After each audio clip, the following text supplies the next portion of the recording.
temple hors du commun, un musée inédit, un site magnétique, des rencontres exceptionnelles et une interview intime. Voilà ce que nous allons découvrir ensemble pour ce gros voyage au Chili. Et ça commence maintenant.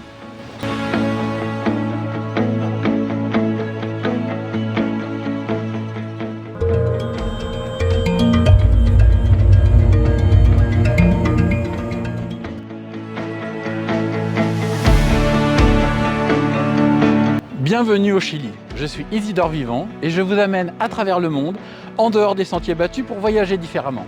Nous allons faire ensemble un gros voyage à travers le Chili, à la découverte de lieux et de pratiques étonnantes et à la rencontre de personnes surprenantes. Suis-moi sur les réseaux sociaux de Gros Voyage et s'il te plaît, like, partage et abonne-toi à cette chaîne YouTube. Un cadeau surprise sera offert à un ou une abonnée tiré au sort, alors clique vite sur le petit bouton en dessous. Et bien sûr, toutes les ressources et les liens nécessaires vers les lieux et les personnes rencontrées sont indiqués en dessous de cette vidéo, pour que toi aussi, tu fasses un gros voyage au Chili. Le Chili, c'est un pays d'Amérique du Sud, frontalier de l'Argentine, du Pérou et de la Bolivie. C'est à peu près la taille de la Turquie ou de la Zambie, mais avec seulement la population de la Roumanie ou du Mali. Le Chili s'étend tout en longueur sur à peu près 4300 km, mais avec seulement 180 km de largeur en moyenne. On connaît surtout le Chili pour sa cordillère majestueuse, ses fjords glacés et son désert de sel. Le Chili, c'est ça, ça, ça et ça. Mais si on creuse un petit peu, le Chili, c'est aussi ça, ça, ça ou ça. Allons maintenant de surprise en surprise à travers quelques séquences insolites de Santiago à Valparaiso en passant par l'île de Pâques. Nous irons à la rencontre de Chiliens étonnants, notamment à travers une interview insolite. Mais je ne t'en dis pas plus pour l'instant. À la toute fin de cette vidéo, un bonus t'attend, alors reste bien jusqu'au bout. Et c'est parti pour un gros voyage au Chili.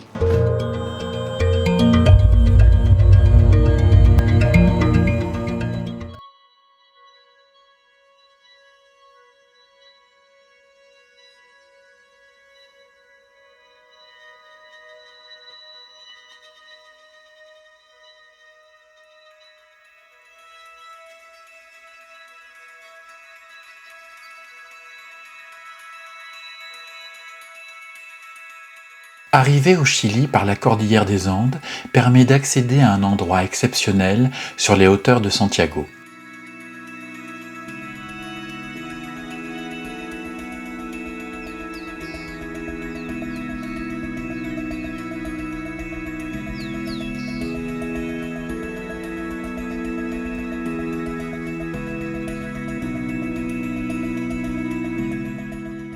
Ce bâtiment extraordinaire abrite depuis 2016 la maison du culte Baha'i d'Amérique du Sud, un des 8 temples continentaux dans le monde de ce culte à vocation universelle qui accueille toutes et tous, sans distinction, quelle que soit sa croyance. La religion Baha'i a été fondée en Iran au XIXe siècle et prône la valeur essentielle de toutes les religions et l'unité de tous les peuples. Ce lieu hors du commun, en marbre et verre coulé, a été réalisé par l'architecte canadien Siamak Hariri et a été récompensé par de nombreux prix internationaux pour son audace, sa complexité architecturale et l'émotion qu'il dégage. Comme toutes les maisons du culte Baha'i à travers le monde, le temple est circulaire et comprend 9 côtés, ici 9 pans de voilure ressemblant à des pétales de fleurs, ainsi que 9 entrées, 9 allées et 9 fontaines. La lumière et la nature environnante sont omniprésentes dans le temple et y procurent une très agréable sensation de paix et de sérénité.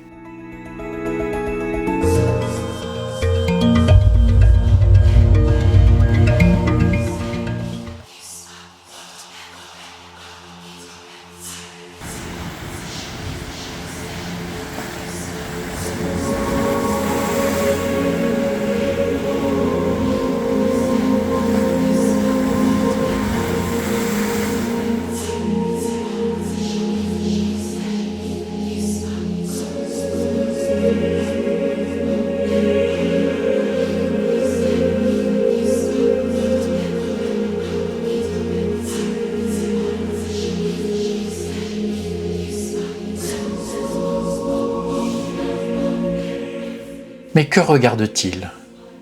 Que regardent les géants de l'île de Pâques, les Moai de Rapa Nui, son nom polynésien?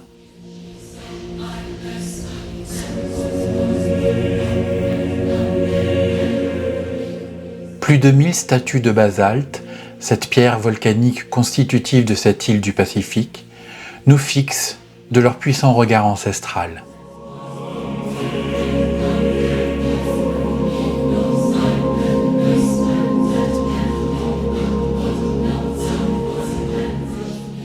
Ils sont répartis sur plus de 300 terrasses empierrées et sont en fait tous orientés vers un seul point, Te Pito o Te Enua.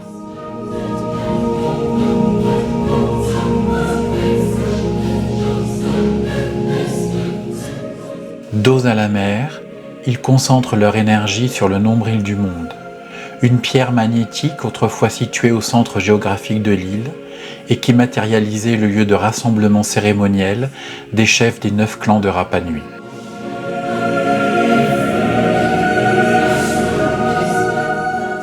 En raison de sa composition en minerai magnétique, cette pierre affole les boussoles placées au-dessus d'elle qui perdent leur capacité d'orientation. Suite aux nombreuses rivalités et guerres entre les différents clans de l'île, le nombril du monde, le centre de Rapa Nui, a été déplacé en bord de mer sous la protection d'un clan victorieux. Ont été ajoutées plus récemment 4 pierres plus petites qui indiquent les 4 points cardinaux.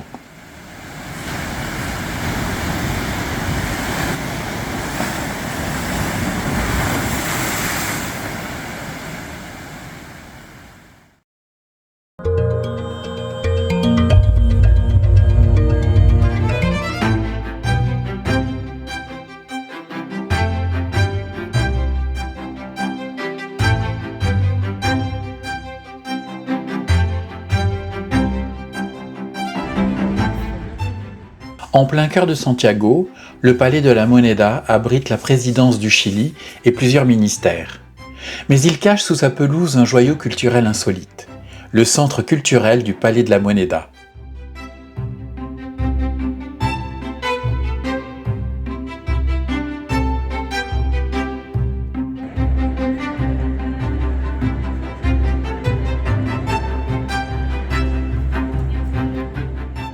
Grâce à son architecture ouverte et spacieuse, créée par l'architecte chilien Cristian Undoraga, le centre culturel accueille de nombreuses expositions temporaires et des espaces artistiques et éducatifs.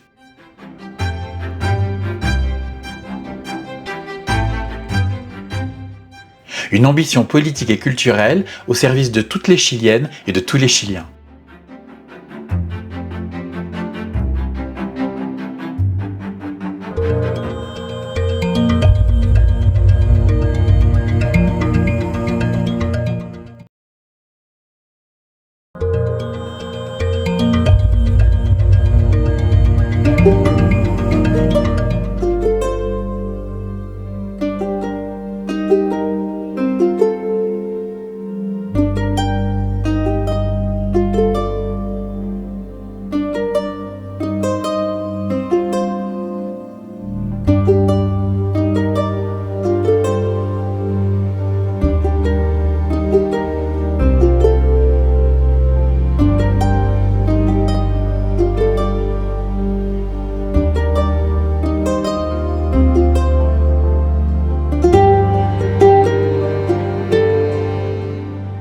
Ces lycéennes découvrent les portraits de Chiliennes et de Chiliens disparus ou tués durant le régime Pinochet. Cette immense fresque photographique nous saisit d'effroi pour que nous n'oublions pas les horreurs de la dictature militaire et le combat pour la liberté et les droits humains.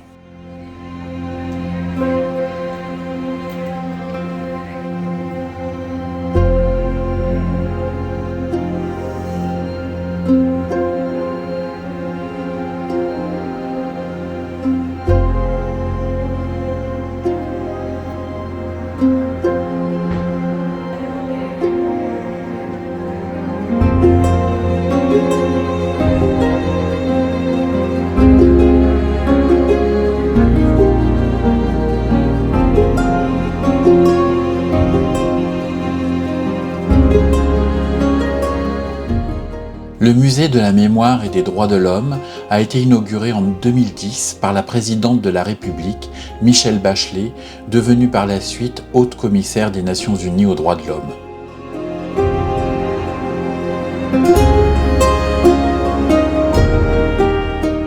Ce musée hors du commun est aussi celui de la défense des peuples autochtones du Chili.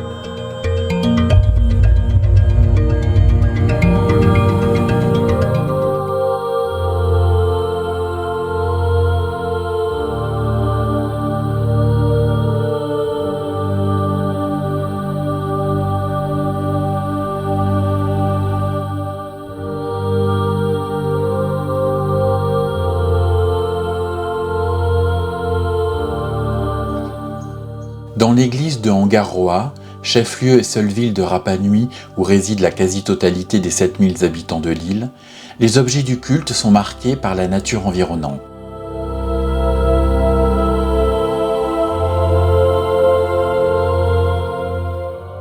Mais la présence de nombreuses représentations d'oiseaux nous rappelle un culte millénaire propre à l'île de Pâques qui a succédé au culte des Moaïs.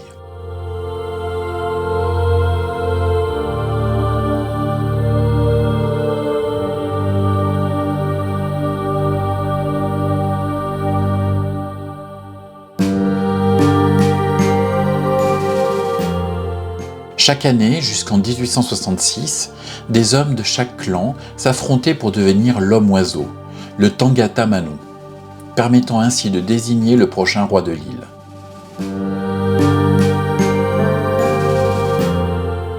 Près du volcan Ranokao, de jeunes hommes représentant chaque clan de Rapa Nui s'entraînaient en secret dans le village sportif d'Orongo, surplombant les falaises de l'île. Lorsque la première sterne, Manatuara, a pondu le premier œuf de la saison sur l'îlot voisin, les concurrents s'élancent, dévalent la falaise abrupte, nagent grâce à des radeaux en roseau jusqu'à l'îlot situé à 2 km, qu'ils escaladent pour se saisir de cet œuf. À l'issue de cette course dangereuse, celui qui ramène intact le premier œuf de sterne de la saison prend le titre Tangata Manu et permet à l'homme le plus influent de son clan de devenir le roi de l'île pour une année.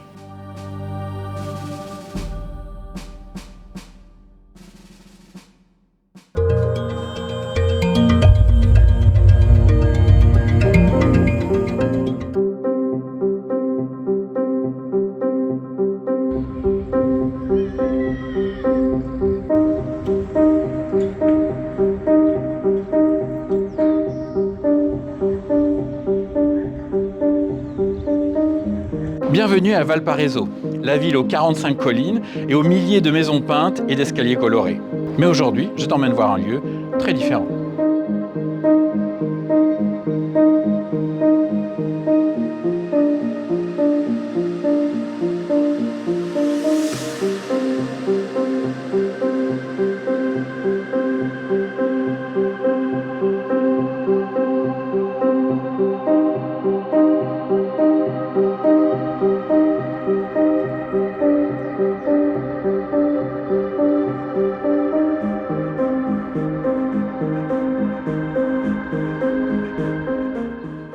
Ce cimetière de Valparaiso sur la colline de Panthéon pourrait sembler être un cimetière comme les autres, mais il n'en est rien.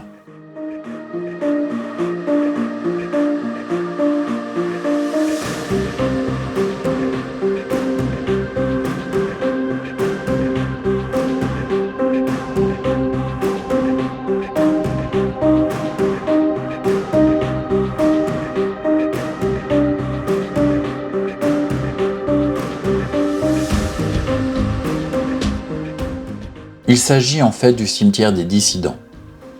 Ce cimetière inhabituel a été créé en 1825 pour accueillir les dépouilles des dissidents, tous ceux qui ne pouvaient pas avoir accès au cimetière principal en raison de leur religion ou de leur nationalité.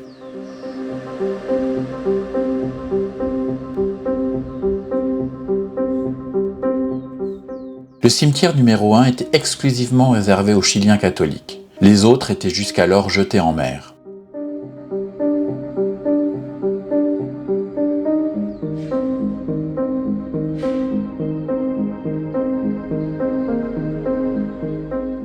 Tous ceux qui différaient de la norme locale, étrangers, immigrants, protestants, juifs, bouddhistes, etc., ont pu par la suite être enterrés dans un cimetière de substitution, le cimetière numéro 2, le cimetière des dissidents.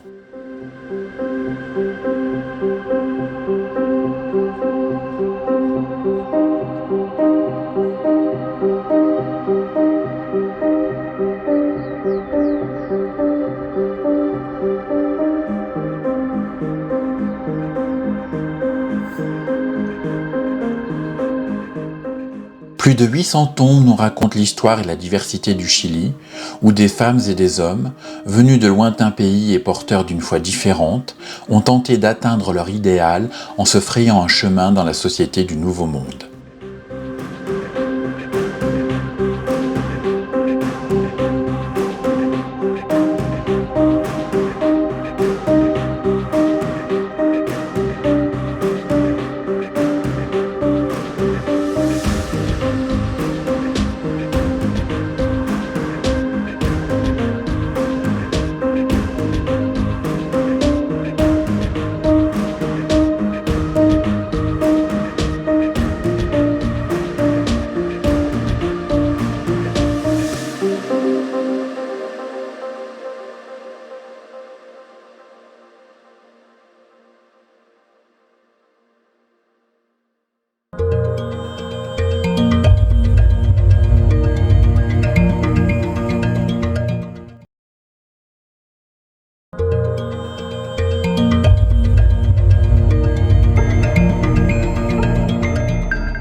Premier port du Chili, Valparaíso résonne encore de sa splendeur passée du XIXe siècle comme escale incontournable entre l'océan Pacifique et l'océan Atlantique avant la construction du canal de Panama.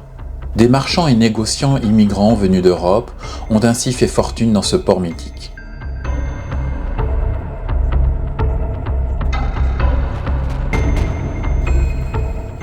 Le palais Babouritza est un joyau exceptionnel d'art nouveau construit en 1916 pour l'influente famille Zanelli et acheté en 1925 par le négociant de salpêtre d'origine croate Pascual Babouritza.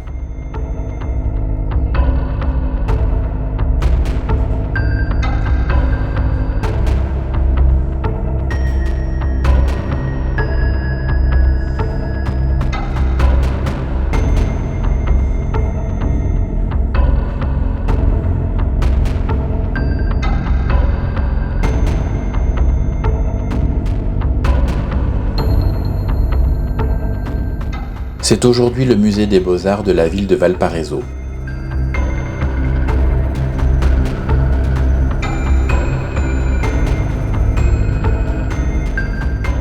Dans chaque pièce, derrière chaque mur, chaque peinture, à travers chaque élément de décoration, on perçoit le murmure des femmes et des hommes qui ont construit et vécu dans cette demeure d'exception.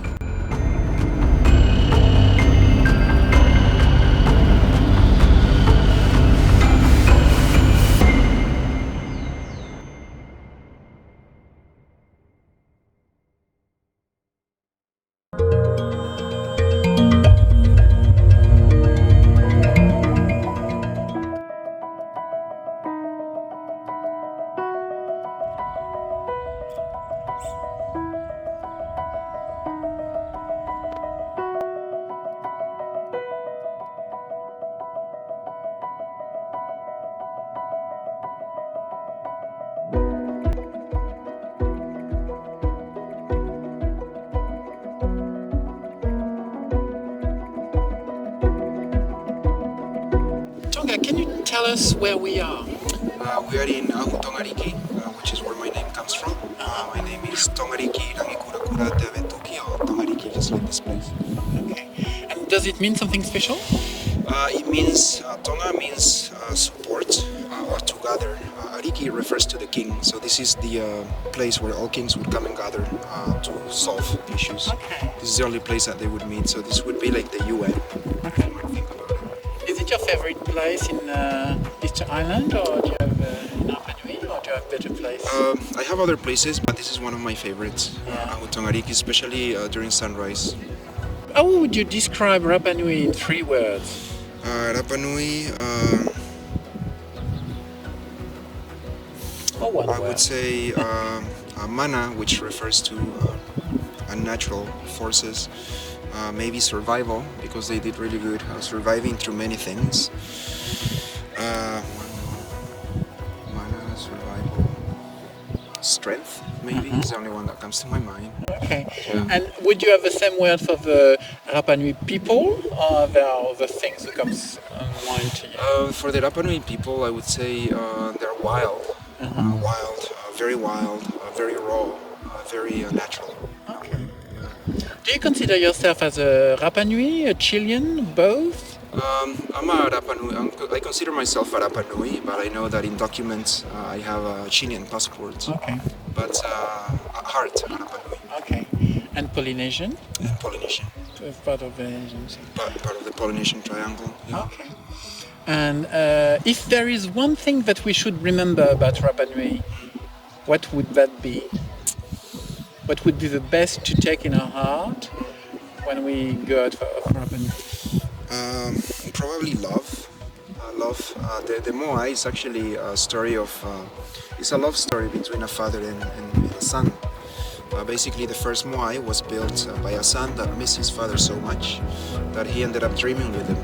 So when he dreamed with him, he sees his father show up in with the face of the Moai. So he wakes up and he carves the face the next day, and the art of the Moai was born. But yeah, it's father-son love, kind of love. So I would say love from the heart. Thank you so much. So we will live with love in our heart and in our brain. Yorana. Awesome, Yorana.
En plein centre de Santiago, cette demeure historique nous démontre la solidarité des artistes du monde entier pour la liberté.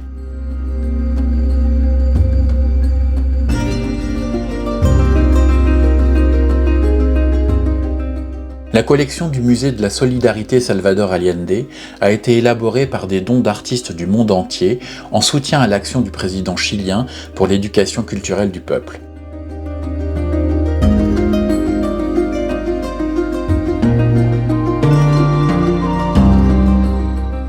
Deux ans avant sa mort dans le palais de la Moneda lors du putsch militaire de 1973 mené par Pinochet, Salvador Allende avait incité à la solidarité internationale des artistes pour la constitution d'une collection contemporaine favorisant la circulation des artistes et l'éducation culturelle du peuple chilien.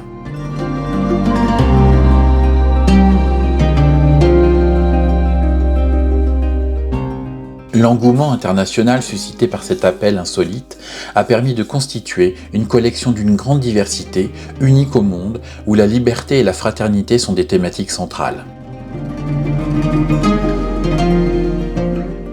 La collection a été transférée à l'étranger pendant la dictature avant de retrouver sa place à Santiago en 1991.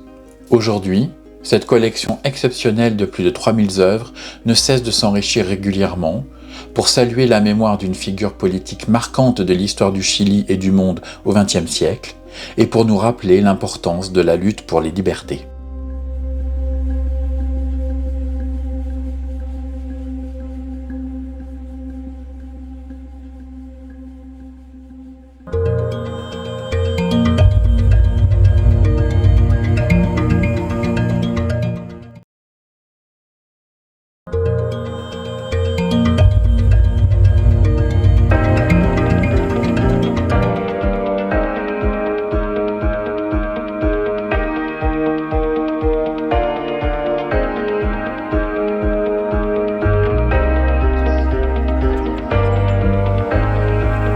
Voilà, j'espère que ce gros voyage au Chili t'a donné envie de découvrir ou redécouvrir ce pays attachant, si loin des clichés habituels. Ce que j'ai vraiment apprécié au Chili, c'est la simplicité des gens et leur attachement à la liberté. Merci à tous ceux qui m'ont accueilli ou ont participé à ce gros voyage au Chili. Leurs coordonnées sont indiquées sous cette vidéo. Je te retrouve bientôt pour un nouveau gros voyage étonnant, insolite et différent à travers le monde. N'oublie pas de liker et de partager cette vidéo et de t'abonner aux réseaux sociaux de Gros Voyage. Un ou une nouvelle abonnée recevra un cadeau surprise. Et après le générique, comme promis, je te réserve un bonus. À bientôt et surtout fais de gros voyages parce que le monde est plein de surprises.